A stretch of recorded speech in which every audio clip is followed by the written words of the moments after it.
لوحة الموناليزا هي أعظم لوحة في تاريخ الفن، وهي أهم لوحة رسمها الفنان الإيطالي ليوناردو دافنشي. وقد رسم في نفس الفترة أيضاً جداريته المفقودة المسماة بجدارية معركة أنغياري، والتي لا تزال مفقودة حتى الآن مثل نظيرتها جدارية معركة كاسكينا، والتي رسمها العبقري مايكل أنجلو. وبعد استقرار الأوضاع الأمنية عاد سنة 1506 إلى ميلان، ولكن هذه المرة لم يعد ليرسم، إنما ليدرس، حيث قام بالعمل مع عدد من تلاميذه البارزين.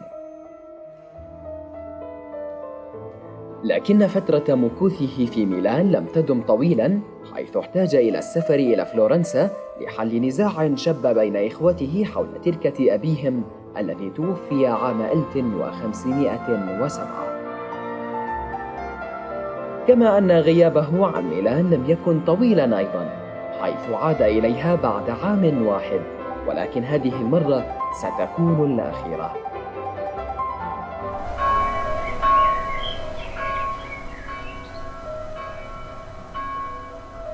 بقي ليوناردو في ميلان حتى عام 1513، ثم انتقل بعدها إلى روما، وتحديداً إلى الفاتيكان بطلب من الأب ليو العاشر. وفي عام 1515 كان الملك الفرنسي فرانسيس الأول قد أحكم سيطرته على ميلان. وقد دعي ليوناردو لحضور اللقاء بينه وبين الأب ليو، حيث طلب منه هنالك أن يصمم هدية للملك.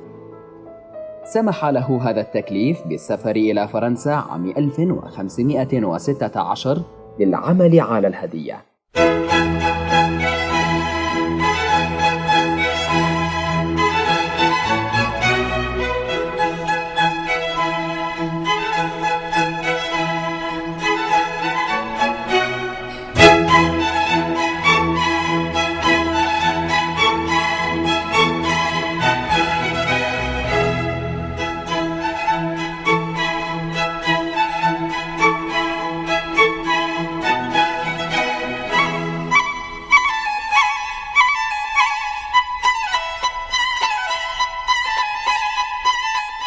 وقد أقام ليوناردو في قصر كلولوس الملكي، حيث أمضى هنالك آخر سنين عمره.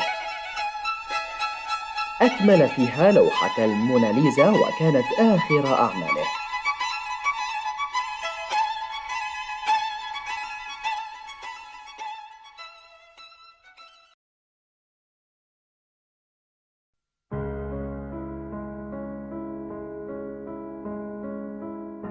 وفي ربيع عام 1519، وفي هذا المكان تحديداً، توفي ليوناردو دافنشي ورأسه بين يدي الملك فرانسيس الأول، حيث كانا قد أصبحا صديقين مقربين.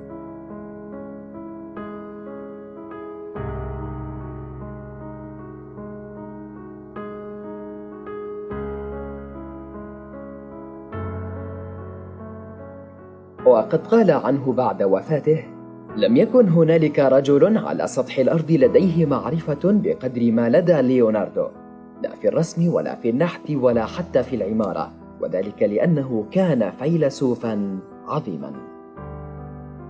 وقد ترك ليوناردو بعد وفاته إرثاً إنسانياً لا يقدر بثمن، من اللوحات الفنية والتماثيل والخرائط، ولربما كان أهم ما ترك هو عدد هائل من المخطوطات، والتي تشرح إما نظرية علمية أو فكرة لاختراع أو حلاً هندسياً.